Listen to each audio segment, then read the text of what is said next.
وخير الخطائين التوابون.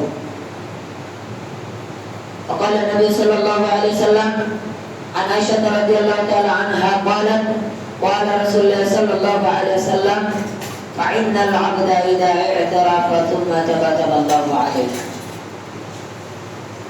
সমস্ত প্রশংসা সমস্ত তারিফ সেই মহান আল্লাহ তাআলার জন্য, যিনি আমাদেরকে এই পবিত্র জুমাতে আসার এবং বসার এবং আমাদেরকে এবং আমাকে কিছু কোরআন ও হাদিস থেকে কিছু কথা বলার এবং আপনাদেরকে শোনার এবং শ্রবণ করার তৌফিক এনায়েত করেছেন। তাই সকলে বলুন আলহামদুলিল্লাহ।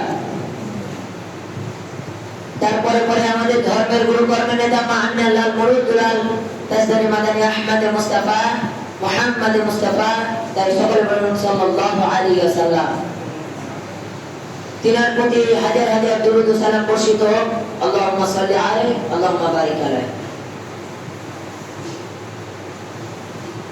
উপস্থিত আজকের এই জুমার মুসাল্লিগণ, আমি আপনাদের সামনে যে বক্তব্য বিষয়টি নিয়ে দাঁড় হয়েছি বলবো বলে, সেই বক্তব্যের বিষয়টির নাম হচ্ছে আল্লাহ তাআলার ক্ষমা।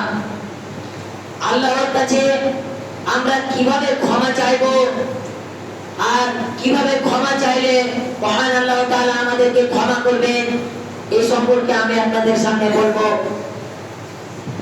তার আগে আমি মহান আল্লাহ তাআলার কোরআনের আয়াত এবং আল্লাহ রাসূল এর একটি সহিহ বুখারী হাদিস পাঠ করেছি। সেই আল্লাহ তাআলার কোরআনের আয়াত এবং আল্লাহ রাসূল সাল্লাল্লাহু আলাইহি ওয়াসাল্লামের সহিহ বুখারী হাদিসকে লক্ষ্য রেখে আমি আমার বক্তব্য দিকে এগিয়ে চলব ইনশাআল্লাহ। মাতফিকিল্লাহ বিল্লাহ।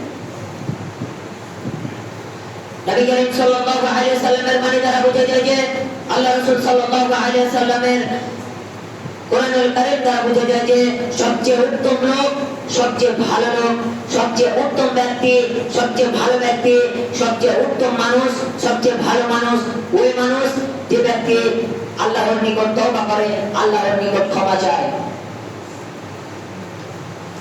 ক্ষমা প্রার্থনা করা সবচেয়ে বড় ইবাদত। এই ইবাদতে মহান আল্লাহ তাআলা যতটা খুশি হন অন্য কোন ইবাদতে অতটা খুশি হন না। এই জন্য নবী করিম সাল্লাল্লাহু আলাইহি ওয়াসাল্লাম দিনে 70 বারের বেশি আল্লাহর নিকট তওবা করতেন, আল্লাহর নিকট ক্ষমা চাইতেন। অতএব আমাদেরকেও আল্লাহ রাসূলের বিধান মেনে চলতে হবে, কারণ আমরা তার উম্মত।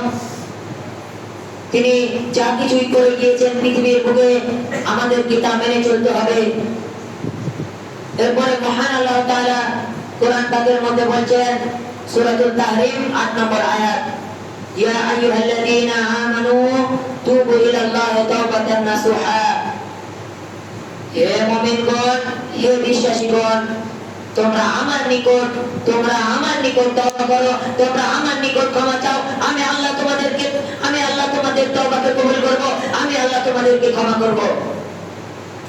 কত আয়াত দ্বারা আমরা বুঝতে পারি যে মহান আল্লাহ তাআলা নিজেই বলছেন কি, যে আমার নিকট তোমরা কি করো, ক্ষমা চাও, তওবা করো, আমি তোমাদের তওবাকে কবুল করব, আমি তোমাদেরকে ক্ষমা করব। এরপর তিনি অন্য আয়াতে আরো বলেন, فاعلم أنه لا إله إلا الله واستغفر لذنبك والمؤمنين والمؤمنات والله يعلم متقلبكم ومثواكم।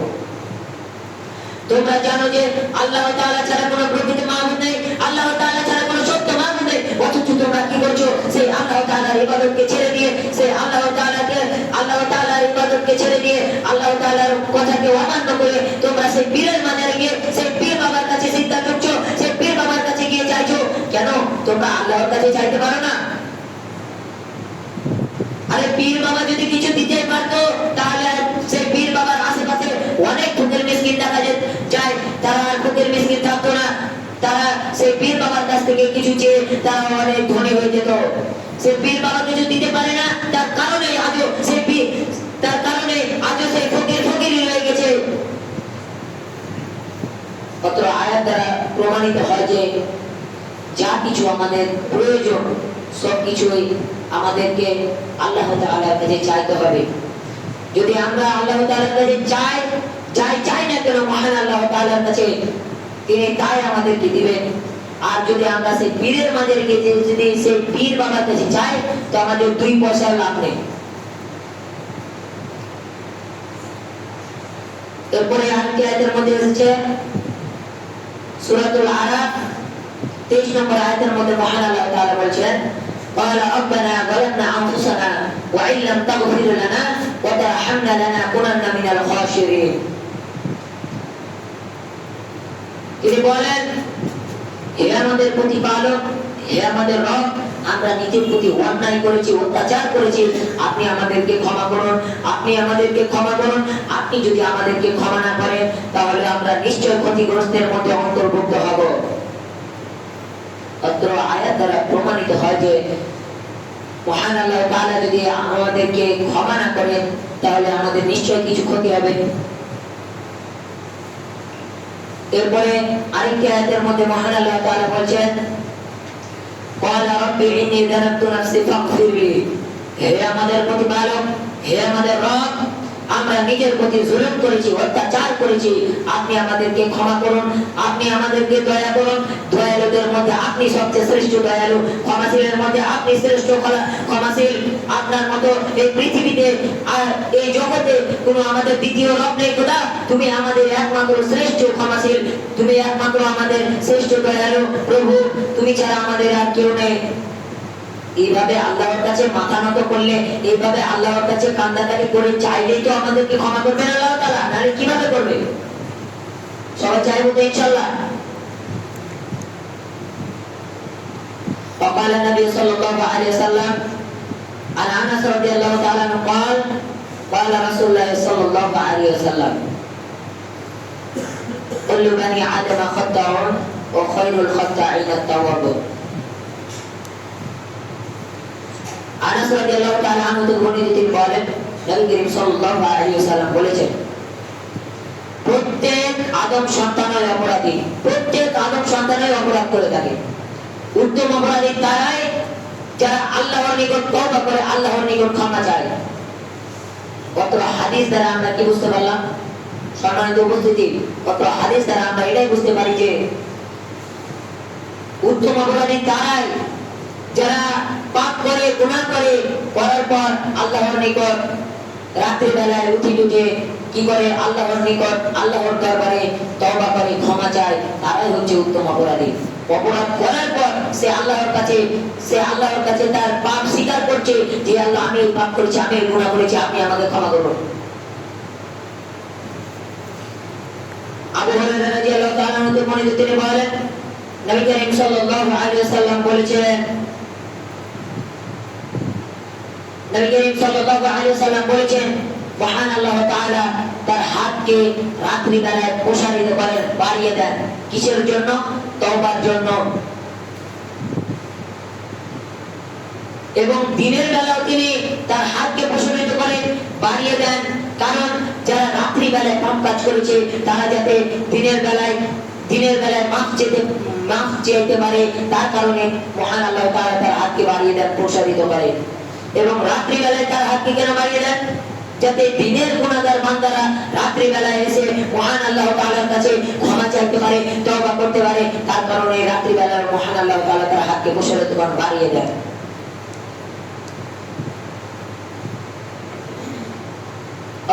وقال النبي صلى الله عليه وسلم عائشة رضي الله تعالى عنها قالت قال رسول الله صلى الله عليه وسلم فإن العبد إذا اعترف ثم تاب الله عليه। আয়েশা রাদিয়াল্লাহু তাআলা আনহা বর্ণিত তিনি বলেন নবী করিম সাল্লাল্লাহু আলাইহি ওয়াসাল্লাম বলেছেন নিশ্চয় আল্লাহর ওয়াদা রয়েছে যে ব্যক্তি নিজের পাপকে স্বীকার করে আল্লাহর কাছে সে ব্যক্তি সফলতা, সে ব্যক্তি সাফল্য। যে ব্যক্তি কি করে আল্লাহর নিকট তার পাপকে বিলিয়ে দেয় যে আল্লাহ আমি এই পাপ করেছি খোদা, আমি এই গুনাহ করেছি খোদা, তুমি আমাকে মাফ করো, তুমি আমার তওবাকে কবুল করো। মহান আল্লাহ তাআলা তার তওবাকে কবুল না করে থাকতে পারে না, তখন তাকে ক্ষমা করে দেয়। এরপরে আরেকটি হাদিসের মধ্যে এসেছে আবু হুরায়রা রাদিয়াল্লাহু তাআলা আনহু বর্ণিত, তিনি বলেন নবী করিম সাল্লাল্লাহু আলাইহি সাল্লাম বলেছেন, মহান আল্লাহ তাআলা সাত আসমান থেকে প্রথম আসমানে আসেন কখন? যখন 3 ভাগ রাত্রির মধ্যে 2 ভাগ রাত্রি চলে যায়, 1 ভাগ রাত্রি থাকে, তখন মহান আল্লাহ তাআলা সাত আসমান থেকে প্রথম আসমানে এসে তিনি বলতে থাকেন, কে আমাকে ডাকো, কে আমাকে ডাকো, কে আমাকে ডাকো, আমি তার ডাকে সাড়া দিব, আমি তার ডাকে সাড়া দিব। কে আমার কাছে কিছু চাও, আমি তাকে তা দান করব। কে আমার কাছে কিছু চাও, আমি তাকে তা দান করব। কে আমার কাছে তওবা করো, আমি তার তওবাকে কবুল করব। সম্মানিত উপস্থিতি, অত্র হাদিস দ্বারা আমরা কি বুঝতে পারলাম? অত্র হাদিস দ্বারা আমরা বুঝতে পারি যে মহান আল্লাহ তাআলার কাছে আমাদেরকে বেশি বেশি করে চাইতে হবে, তাহলে আমাদের কিছু পাওয়া যাবে। আর আমরা যদি না চাই তাহলে কিভাবে হবে? তাই মহান আল্লাহ তাআলা আমাদেরকে যেন চাওয়ার তৌফিক দেন। তাই সকলে বলুন আল্লাহুম্মা আমিন। وقال النبي صلى الله عليه وسلم عن انس رضي الله عنه قال قال رسول الله صلى الله عليه وسلم من قبل تتبع الشمس من مغربها تاب الله عليه। আনাস রাদিয়াল্লাহু তাআলা থেকে বর্ণিত, তিনি বলেন নবী করিম সাল্লাল্লাহু আলাইহি ওয়াসাল্লাম বলেছেন, নিশ্চয় আল্লাহর ওয়াদ, আমি আল্লাহর রাসূল, আমি আল্লাহর রাসূল, নিশ্চয় আমি দিনে 70 বারের বেশি আল্লাহর নিকট তওবা করি, আল্লাহর নিকট ক্ষমা চাই। অতএব তিনি একজন আল্লাহর রাসূল, তিনি আল্লাহর রাসূল হয়ে যদি দিনে 70 বারের বেশি আল্লাহর নিকট তওবা করতে পারে, আল্লাহর নিকট ক্ষমা চাইতে পারে, তাহলে আমরা তার উম্মত হয়ে কেন পারবো না? নিশ্চয় পারবো। সমস্ত কিছু আমলের উপর নির্ভর, ইন্নামাল আমালু বিন্নিয়াত, সমস্ত কিছু নিয়তের উপর নির্ভর করে। যদি আমাদের নিয়ত ঠিক থাকে, যদি আমাদের ইরাদা ঠিক থাকে, তাহলে আমাদের সমস্ত কিছু ঠিক থাকবে। আর আমাদের যদি ইরাদাই না ঠিক থাকে, আর যদি আমাদের ইরাদা না ঠিক থাকে, আমার মনোযোগ না ঠিক থাকে, তাহলে আমাদের কোনো কিছু ঠিক থাকবে না। আমি আপনাদের সামনে সংক্ষিপ্ত বক্তব্য রেখেছিলাম। যাই হোক, এখান থেকে আমরা বুঝতে পারি যে মহান আল্লাহ তাআলার কাছে আমাদেরকে বেশি বেশি করে ক্ষমা চাইতে হবে এবং তওবা করতে হবে, তাহলেই আমরা কিছু পাবো, নচেত আমরা কিছুই পাবো না। শুধু সেই পীরের মাজারে গিয়ে সাজদা ঢুকা যাবে। আমার পাগল মন ওই মদিনার প্রেমে পড়েছে, আমার পাগল মন ওই মদিনার প্রেমে পড়েছে। ওই মদিনা এই মনকে, ওই মদিনা এই মনকে পাগল করেছে। আমার পাগল মন, আমার পাগল মন এই মদিনার প্রেমে পড়েছে। আমার পাগল মন ওই মদিনার প্রেমে পড়েছে। জানি না ওই মদিনায় কি আছে মধুর, মদিনা মদিনায় আমায় করেছে ব্যাকুল। জানি না ওই মদিনায় কি আছে মধুর, মদিনা মদিনায় আমায় করেছে ব্যাকুল। বিশ্ব জগৎ নবীর প্রেমে, বিশ্ব জগৎ নবীর প্রেমে পাগল হয়েছে। আমার পাগল মন, আমার পাগল মন ওই মদিনার প্রেমে পড়েছে। আমার পাগল মন ওই মদিনার প্রেমে পড়েছে। নবী আমার জানের জান, আমার প্রাণের প্রাণ, সেই নবীকে দেখার লাগে মন করে আমছান। নবী আমার জানের জান, আমার প্রাণের প্রাণ, সেই নবীকে দেখার লাগে মন করে আমছান। বিশ্ব জগৎ নবীর প্রেমে, বিশ্ব জগৎ নবীর প্রেমে পাগল হয়েছে। আমার পাগল মন, আমার পাগল মন ওই মদিনার প্রেমে পড়েছে। আমার পাগল মন ওই মদিনার প্রেমে পড়েছে। আমার পাগল মন ওই মদিনার প্রেমে পড়েছে। বলার মাধ্যমে, ভাষার মাধ্যমে ভুল ত্রুটি হয়ে থাকলে ছোট ভাই অথবা ছাত্র হিসেবে ক্ষমা করবে।